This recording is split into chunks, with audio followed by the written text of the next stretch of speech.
Welcome to the Seeking Wellness podcast, a journey to discover balance, wholeness, and holistic ways to thrive. I'm your host, Tash from We Are for Wellness, and together we will explore and discover ways to lead a more balanced life, mind, body, and soul. Are you curious about alternative therapies, starting your spiritual journey, or simply looking for practical ways to feel better? You're in the right place. Through inspiring conversations with expert providers and healers, this podcast is here to guide you. Let's explore and seek the path to wellness together. Welcome back to the podcast, guys. And today I am joined with Alex. Hi, Alex.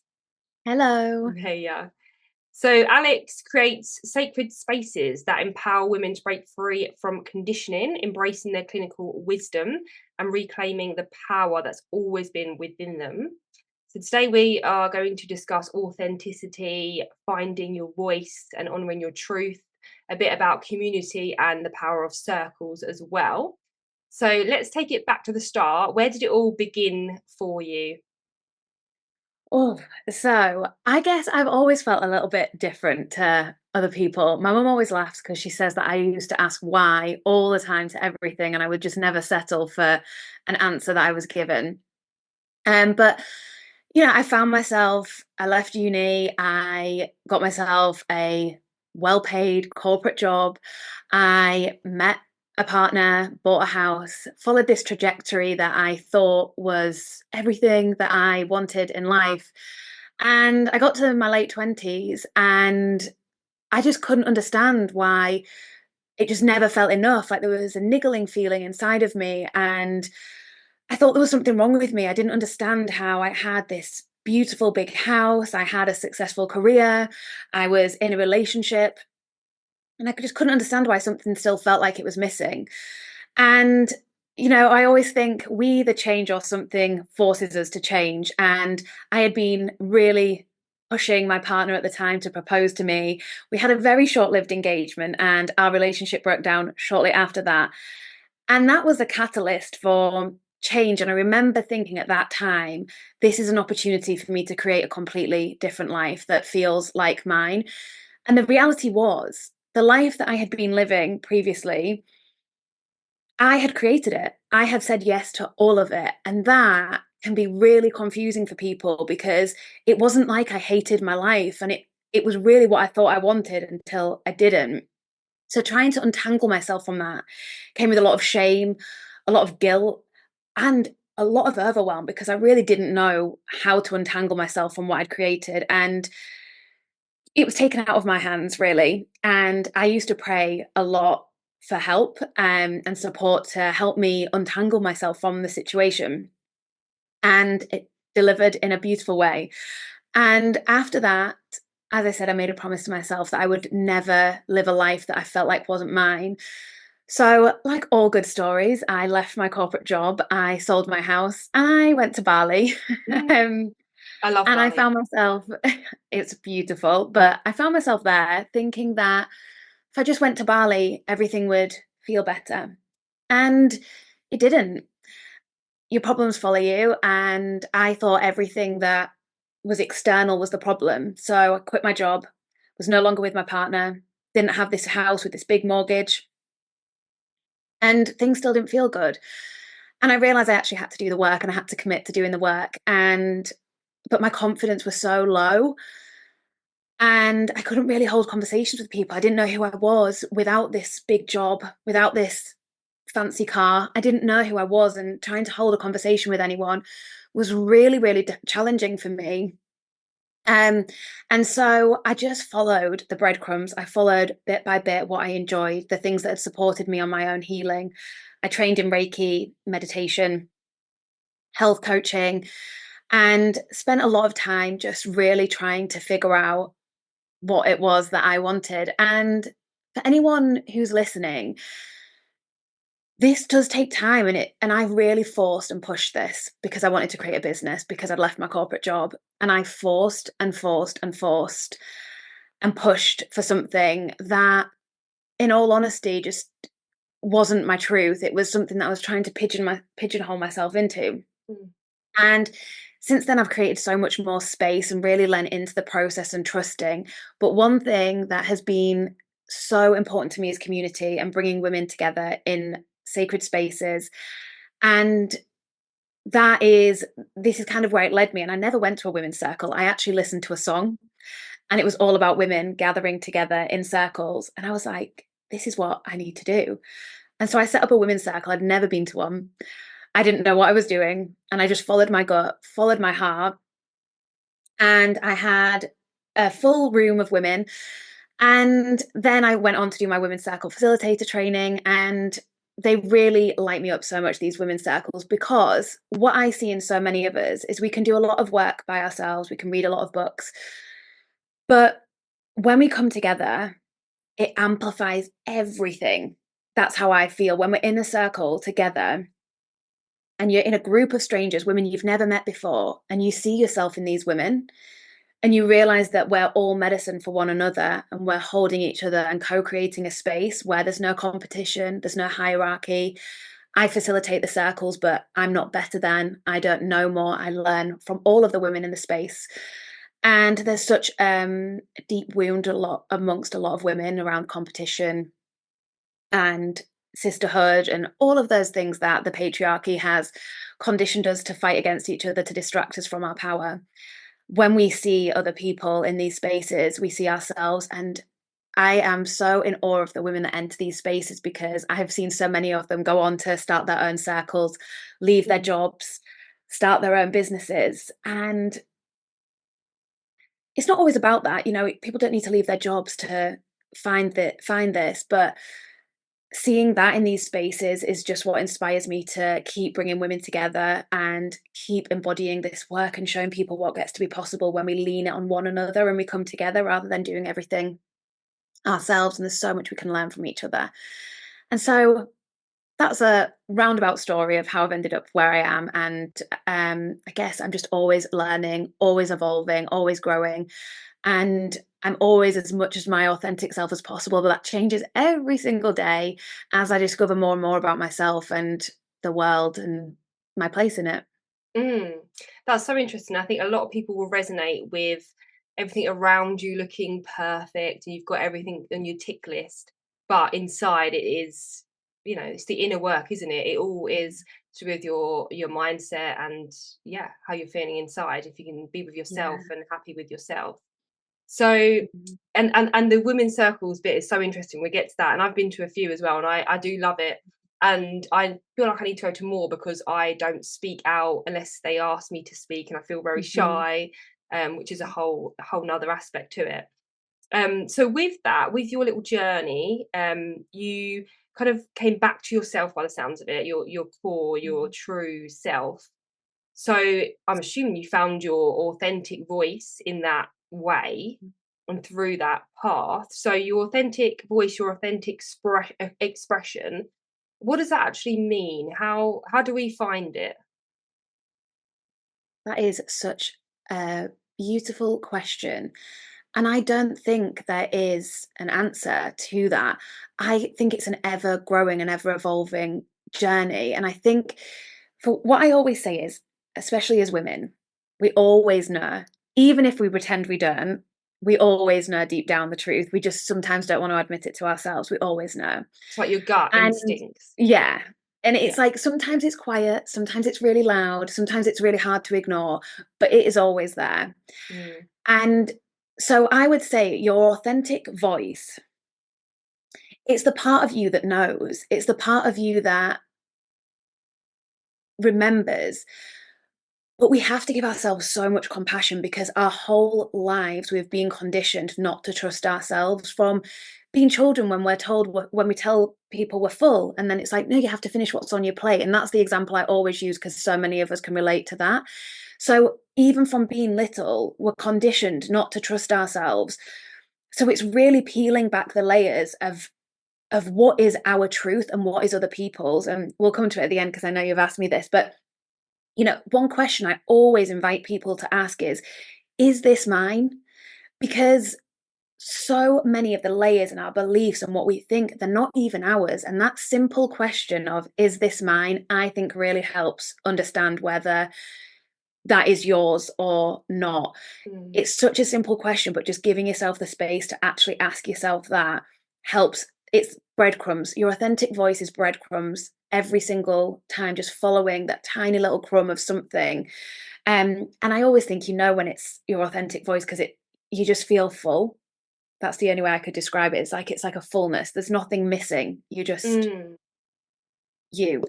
Yeah, and it's interesting you bring up about the childhood aspects because I was going to ask if that plays a role in suppressing our authentic voice. And I've got a little toddler, and you do sometimes say accidentally like shush, but I try not to ever say that now because that I'm suppressing her. If she Yeah. wants to say who's that, who's that, when she's going through that stage of saying who's that to everyone in the street, that's her authentic expression right now, and she's curious, and I shouldn't put that down. I'm assuming different things that happen in childhood can push and block your authentic voice. Yeah. Absolutely. I think the society we live in, especially as women as well. I work a lot with the menstrual cycle awareness and cyclical living, and even that, it's like, oh, she's just on a period. Like, Mm, ignore her, invalidating women when actually we are at our most powerful when we are due on our bleed. That is when we possess the most power. And this isn't the case for every woman. Everyone's menstrual cycle is different, but that's how I feel. And yet we invalidate women because actually, at that point, just before you bleed, you haven't got a filter, so you will just say exactly what you think, and you can see so clearly. So you're cutting through all of the rubbish mm, that's out there. And so actually, it's a way of controlling women and telling women that they're invalid. Those feelings are invalid, and actually, no matter where you are in your menstrual cycle, your feelings are valid. And when women learn about their menstrual cycle and they can tap into that as a form of empowerment, that is a very simple but effective way of, again, finding your authenticity, your expression. But I do think childhood has a huge part in that. Like, I work in a school, and I love it because I get to see what, just the way that children are spoken to from an adult's perspective. You forget when you're a child all the little things that adults would say to you. And I think it's really interesting observing it from this point of view because I can see things and be like, oh, yeah, I can understand why we doubt ourselves. But also, a lot of this runs much deeper. A lot of this is generational trauma that is, from like, it's ancestral. It runs in our bones. It's so deep rooted. The witch wound, it's really, really deep. So we don't, it's not even necessarily in this lifetime. Obviously it mm, depends what you believe, but a lot of it is so deep rooted. It's not, we can't even name it from this lifetime because it runs far deeper than that for mm. women especially. So I was going to ask, how can we tap into our authentic voice a little bit more? So you obviously mentioned about the menstrual cycle, the veil being much thinner. Then you're more sensitive. You can tap in and maybe get in touch with your intuition and what's truly your Mhm. voice and your values. Maybe is values part of Yeah. it? What you stand for? Yeah. It's funny because actually, when I first started doing this work, I remember I was doing a workshop and it was about values, and a lot of women were like, I don't even know what my values are. Mm, So we were talking about setting boundaries, and actually, until you understand your values, you don't really know where you're setting boundaries because you don't know what you value. And I remember I created a worksheet because I was like, I actually totally understand this. I can totally understand how we don't even know what our values are because we think they're our family values or the partner that you're with, it's their values. And our values are so deeply personal and they change as well. mm, Um, so I certainly think that um, understanding your values is, first of all, a really powerful thing to just sit down and do. And it doesn't take long. You can simply light a candle and just sit with it. You can Google ways to find your values as well. But um, I think that's really important for setting boundaries, which are essential for our own development and well-being for sure. In terms of tapping into your authentic voice, I think surrounding yourself by other incredible women. I am always cautious when I say this, but I say it with love and just awareness, being mindful of the spaces that we find ourselves in and having discernment, because there are a lot of people doing a lot of work and a lot of beautiful work, but we need to use our discernment. I think we go into these places and often we're quite vulnerable and we lose our ability to judge. And if something feels off and we don't resonate with the person leading that space, it's nothing to do with that person, but really trust that and honor that, because we're teaching people to trust their authentic selves, or they trust their intuition. And then they come into our space, and if they don't feel right, we kind of don't want to allow them to believe that. So I always say the number one thing in any space that you find yourself in is use your discernment and trust where you're being guided. And if it feels off, don't keep going. And there's a difference between it feeling uncomfortable and you needing to go there and the resistance, and actually not having a connection with a person and feeling a bit of distrust with a person who's holding a space. So that would be the first thing that I would say is like, use your discernment in the spaces that you find yourself, but finding spaces to hold you, finding spaces that are led by people that inspire you, that you really look up to. You know, it's not even looking up to, because I don't agree with putting people on pedestals, but you know, really surrounding yourself by the energy that you want to embody yourself. Yep. um and the menstrual cycle, I absolutely think tapping into your menstrual cycle is the number one thing that you can do to understand yourself and your body, finding safety within your body. Again, as women, so many of us feel unsafe in our bodies. And I recently did my yoga teacher training, and I now teach yoga because I was doing a lot of mindset work, and I just always wanted to escape anything that came up in my body. And it was really limiting my growth and my evolution. And actually, since doing yoga, it completely changed my life. And I now use feminine embodiment work in the work that I do with women as well, because we store so much in our bodies, as we know.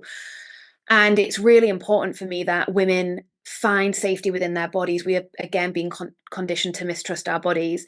And when we use menstrual cycle awareness, we can see the parts in our menstrual cycle, for example, before our bleed, where we might find ourselves feeling more uncomfortable in our bodies. And it's, again, it's not the case for everybody, but how we can make friends with that part of our cycle to use it to guide us and show us what needs to be revealed so that we can free ourselves from it.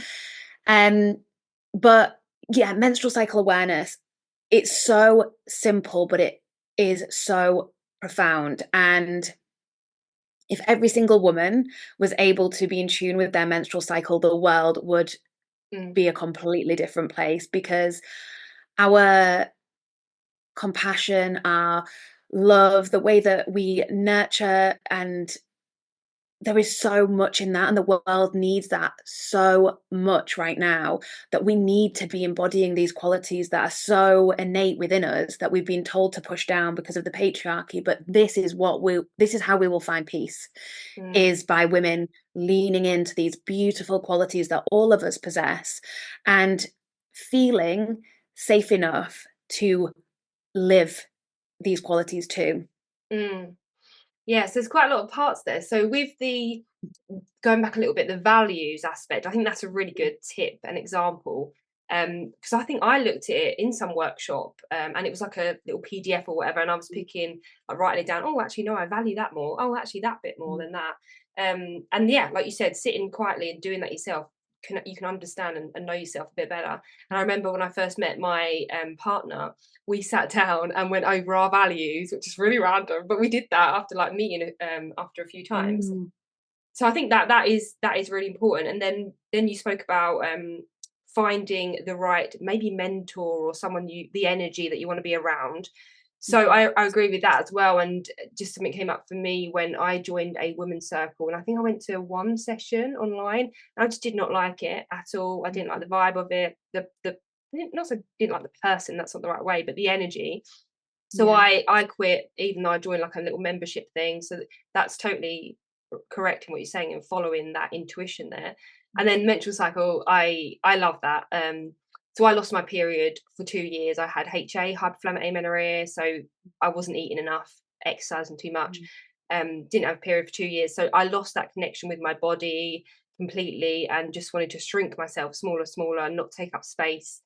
And yeah, it is a lot of wisdom in your cycle, like you've mentioned. Even if you're, light bleeder or heavy bleeder, it's telling you loads of stuff about your stress, your Yeah. sleep, etc.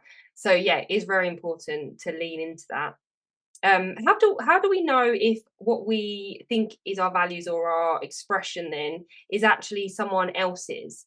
do we have to again just sit with ourselves? Mm. Because sometimes I think people, I don't know if you're not gullible, but if you can take in other people's energies a lot, I don't know, you can maybe regurgitate what they think and it's not what you think.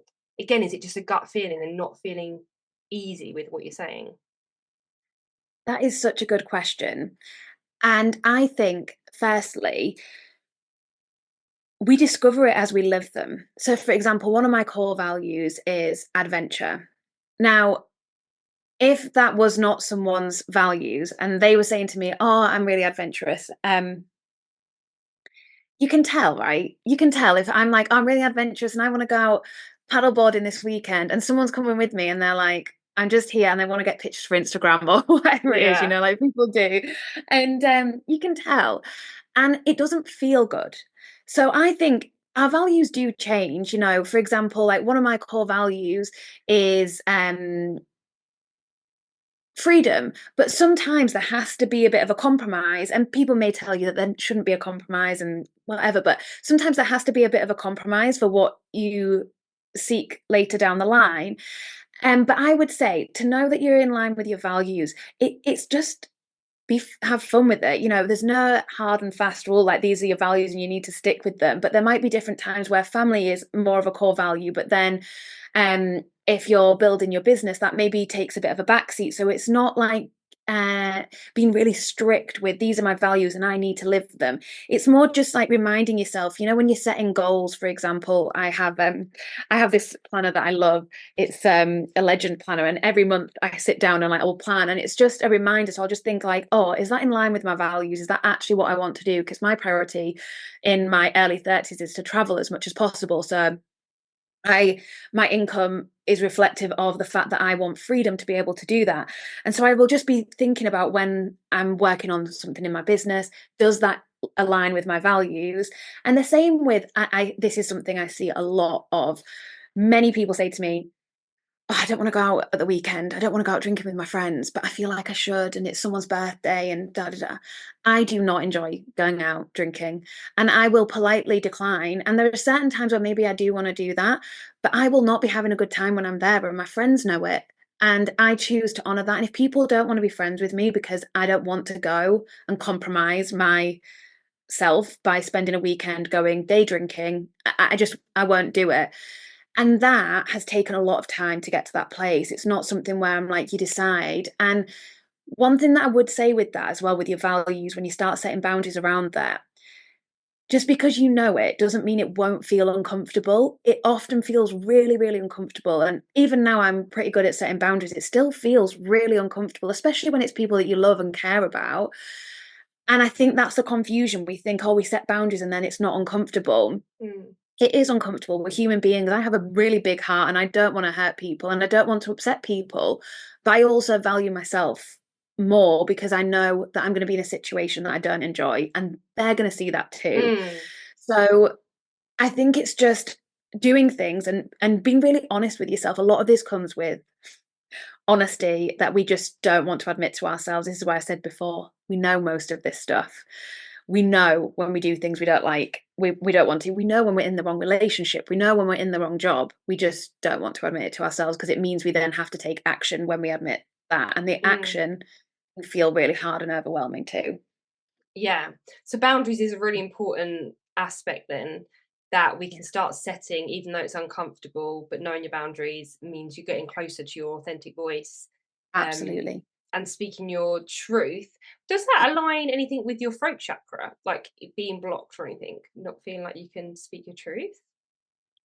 Oh, Do you good not work with the question. chakras so much? Yeah, I do. What I often find, and this is from my experience, I often think that we think our throat chakra's blocked, but a lot of the time it's our sacral. So the womb and the throat are very Mhm. connected. Yeah. So I think a lot of us are disconnected from our womb space, and that shows up in being unable, and in our throat chakra being blocked. So often when I'm working with people, I do Reiki. We think it's the throat chakra, and 9 times out of 10, it's your sacral, Don't they and that's something look I've the noticed. same? This is a weird thing, but your throat looks the same as down there, right? Yeah, For yeah. a So female. even I don't know the Yeah, word, but same. the I want to say the material.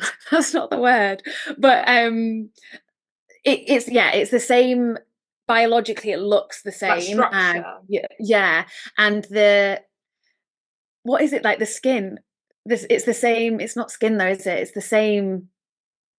I don't know what it's Whatever called. it It's is. not a muscle, is it? So I don't know. Yeah, I don't know the term, but Ding yeah, ding so dangle. Mhm. very, very, very, very connected.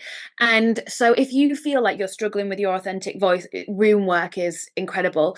And I think even just doing like, for example, with yoga, I do teach traditional yoga classes, but my work is predominantly womb yoga. It's really about connecting with your womb space and actually like feeling into what you need that day. Because when we're all in different phases of our menstrual cycle, if I'm doing some really intense yoga practice, sometimes we just need some gentle yin. And so I think that understanding where you are gives you that power to walk into a yoga class maybe and say, like, this isn't what I'm going to do today. But then if you're going into yoga classes where teachers maybe don't make you feel like that's an option, then I would often just challenge people to think about where they're going to practice certain anything at all, really.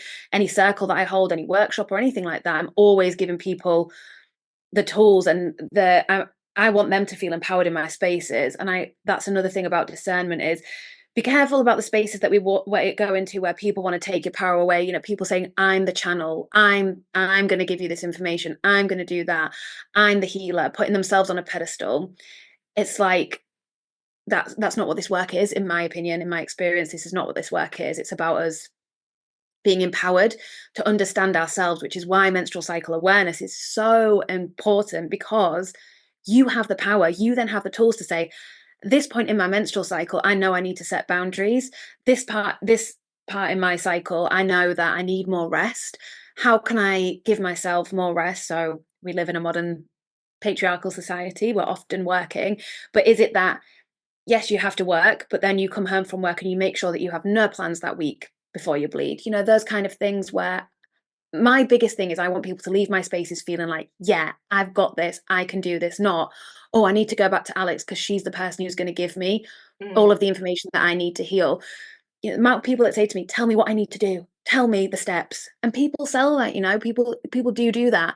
But and I've done it, and I've spent a lot of money seeking answers in other people, but the answers are always within us when we give ourselves, you know, the space, the Mm. time, and we listen to Mm. what is moving through us and what's alive in us. And it's hard to do in this society, you know.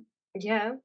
And if we don't listen, we keep ignoring those cues, those whispers of our body, of anything really, and we ignore our truth. What happens? Do we, or we're obviously just living not in alignment, so we Mm. feel anxiety, stress, just not true Oh to gosh, ourselves. Well, what does it look like? Mm. it makes my heart hurt because I felt like I spent so long doing this, and I kind of escaped when I was in my late 20s. So, you know, I've still got a lot of life, and as I meet so many women in their 50s who say to me, "Gosh, I wish I'd started doing this work when I was your age." So many people say that to me. Um, I'll tell you what it is, what it was for me anyway. It was just a constant emptiness, a Mm. constant never enoughness. Like I would just book holidays all the time. I would buy things all the time. Like the amount of stuff that I bought, um, you know, I was just constantly searching for more and more and more. And, you know, I have a history of over exercising and overeating because I just felt so out of control and I was just trying to grasp at anything to make me feel something. So if I could batter my body in the gym Mm. 6 days a week, you know, that and you know, we find ourselves looking to other things. So it looks like addiction in various forms. It looks like numbing yourself. It looks like never feeling safe in your body to listen. It looks like an emptiness. It looks just empty is the way I would describe it. You know, I was so numb to life. I never cried. I just was always looking for more, like anyone who would give me attention. I was constantly looking for approval from other people. It was just everything was external all the time. I couldn't be with myself. I couldn't sit with myself and be with whatever was moving through me. And I shared something a few weeks ago because I was like, I feel so alive. And that is what I think it is. So maybe it's not what it isn't, but what it is when we live in our truth. My life is not perfect. I don't have all of the things that I thought I would have when I was 30.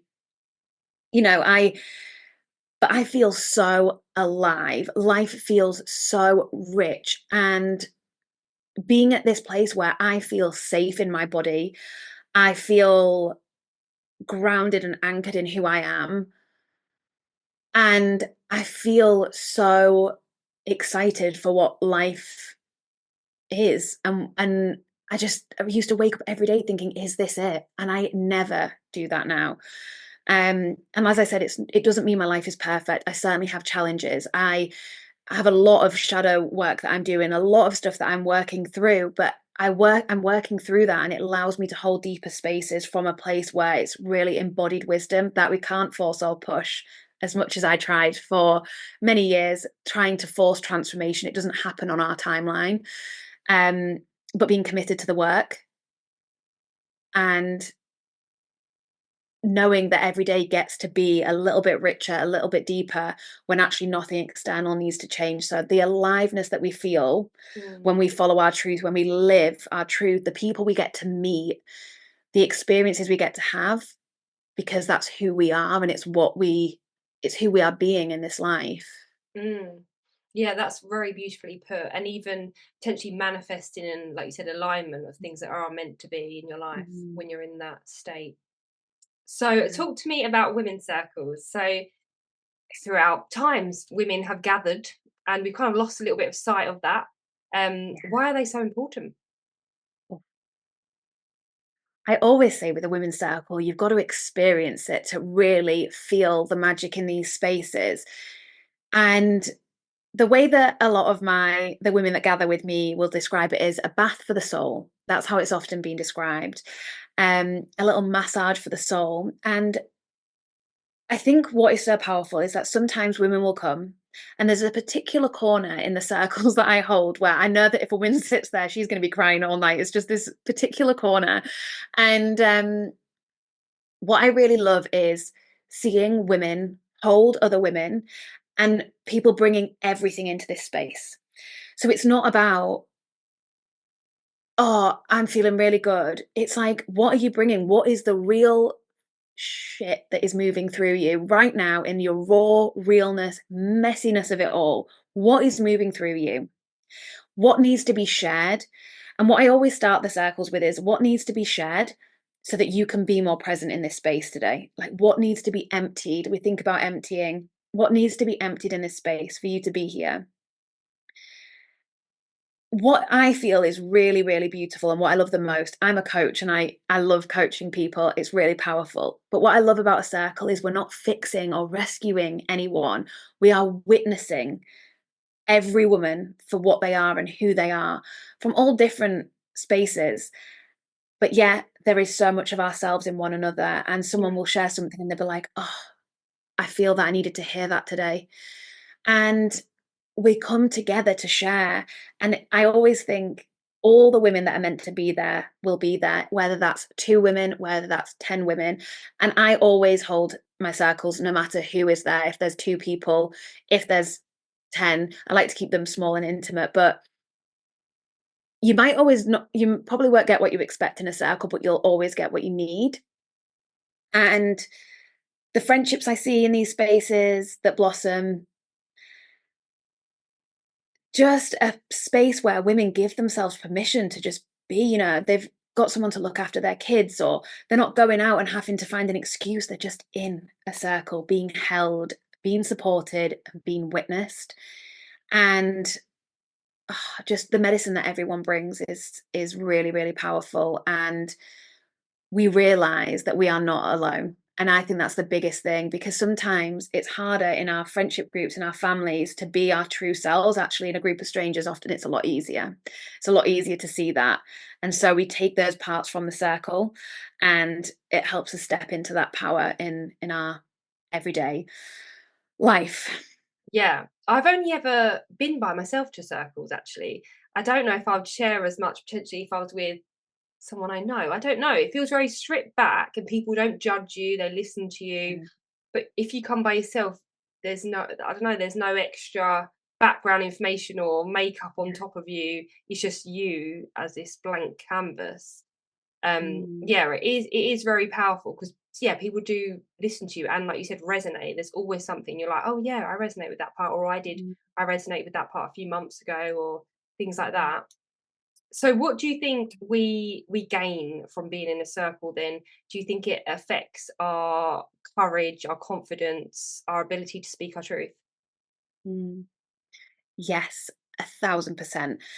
And the reason that I think that is because we see ourselves in others that are there. So, for example, I was at an event a few weeks ago and they were talking about the quackers and the people that's in the ducks, and then there's eagles, and the ducks like kind of keep you small thinking, and I really thought it was interesting because I don't want to kind of put it, I don't like being like-minded people, and it's not really a term that I use anymore because I think, do we want like-minded people? I want people who think completely differently in my spaces, and I'm confident in facilitating conversations where there's a lot of different viewpoints. I think it's really important, especially in the world we live in, so we're not polarizing people too much.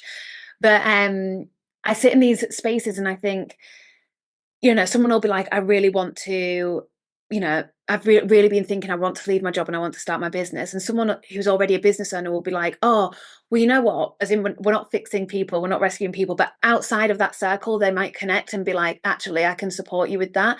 And seeing other women take action on that. And I think that's what it is. It's about taking the action because we all have big dreams. Every single one of us has dreams, some bigger than others, but it's the action that we take that's the most important thing. And I think being in a space where each month we gather, and often it's the same women, actually that's really powerful because there's a level of accountability which we wouldn't normally have because we're surrounded by our families who often we're quite scared of to talk about our dreams. We've been conditioned in certain spaces. We've got a lot of beliefs around money and all of these things, and just the way life is. We're a different generation now. And so I think it's about being surrounded by other people who are also doing the things, that are also making courageous decisions. And I really love online spaces, but then again, being in person where it's an area where I live in a really small village, not many people um, really understand my vision. So when I surround myself by people, I'm like, yes, I've got it, keep going. And that's what I would say is so powerful. But again, a lot of it is to just be experienced actually in the space. And a lot of it is hard to describe. It's not that tangible because it really is a feeling that moves through you. And I had a client and she messaged me and she'd said, I don't know what happens in these spaces, but I feel like I've been topped up and I feel really energized, and I really needed that. So there's a lot of that too, which I think is really special. Yeah, it's very, very powerful. It makes me now want to book a women's circle because I haven't been in a long time, and it is very nourishing, like you Yeah. just said, like Mm. topped up, nourishing. There's something about women coming together that is just like an ancient thing, I suppose, that we just know innately. It's that sisterhood. It's coming together. It's needed. It really is a remembering. And I think we can Mm. talk about, oh, it's remembering. But actually, when I first set up that women's circle, I didn't need to read a book. I didn't need to, I listened to this song. It sparked something inside Mm. of me. And I knew that I wanted to fill it with roses. And then I did my women's circle facilitator training. And this is something that I find interesting, is because a lot of this stuff I already knew, but I didn't know why. So I was obsessed with roses and I didn't know why. And then I learned that roses are 30 million years old. They're the oldest flower. They've got all the codes. They're the most high frequency flower. All of these things. So they're really beautiful for opening the heart. So when we're in circle, I often use rose tea now. I mainly would have roses in my circles. And those are the kind of things where a lot of the stuff we know, we just don't know why we know it. And Mm. this is what I've come, if ever I'm like doubting myself and I'm like, oh gosh, I don't know anything, which happens. I come back to the things that I always remember and I'm like, yeah, that I was fully guided to do women's circles, and nothing makes me feel more at home than holding space for women, watching them like the light bulb go off and they're like, I'm powerful. I'm like, yeah, you really are. Just by existing, there's nothing you need to do to make yourself powerful. You just are by being a woman and being in this space, being a human being. And so that is just, I will never ever get over seeing that light up in a woman, and then they're like, what book can I read? What podcast can I do? And I'm like, nothing. Just be with yourself. That's the Yeah. best place to start. Listen, and you've got everything that you need. Don't start going down rabbit holes, because we all get lost down there, and then we think we need to know more. Yeah. And there's a time and a place, but we need to give ourselves the space as well to integrate all of the things that we learn. Big shifts happen in women's circles, big stuff happens. And when we rush to try and consolidate that with a book, or we miss actually the gift of what's moving through us a lot of the time. The integration part, yeah. That is Yeah, a it's hard huge. piece for me personally, Oof, yeah. yes, it's been Okay, a brilliant. lesson for me for sure. So what is something that could be a question that you could pose to our listeners, or a homework task that relates to what we have discussed at all? Okay, so it relates back to what we said about, is this mine? So I would invite listeners to write down 3 rules or expectations that you've been taught about how to live, work, or love. And then ask yourself, are these mine? Are these my beliefs? Is this what I believe is really true? And when I give these kind of things to people, I always recommend, like, really do give yourself the time to sit with this, light a candle, light an incense, grab a cup of tea, and really be with it. If it's 5 minutes, 10 minutes, don't rush through it. I used to do that. We talk about integration. I used to read a book and there'd be questions and I'd skip it. Mm. And because I'd read the book, I think I knew it. If we really want to integrate anything that we're learning, give yourself that permission for 5 to 10 minutes after you've listened to this, and just write down those 3 things. Ask yourself, are they yours? And be with that and sit with that for a week, 2 weeks, a month, and get curious, because every time you come back to it, there'll be deeper layers and more that'll unpack. You might find memories, you might have dreams that come up that will give you more information about what needs to be released, let go of. Because when we get to this point and we let go of that, we create so much space for so much more truth, so much more wisdom, so much more authenticity of who we are, when we get really honest about that. What an amazing task. Thank you so much. Mm. So You're welcome. thank you for the conversation today. It's been really inspiring and you're very refreshing to talk to as well. So thank you for your time. Thank you. And Alex can be found on We Offer Wellness with your offerings there. So please seek her out. Thank you so much for tuning in to today's episode. Visit weofferwellness.co.uk to find lots of wellness experiences along with more resources to help you on your wellness journey.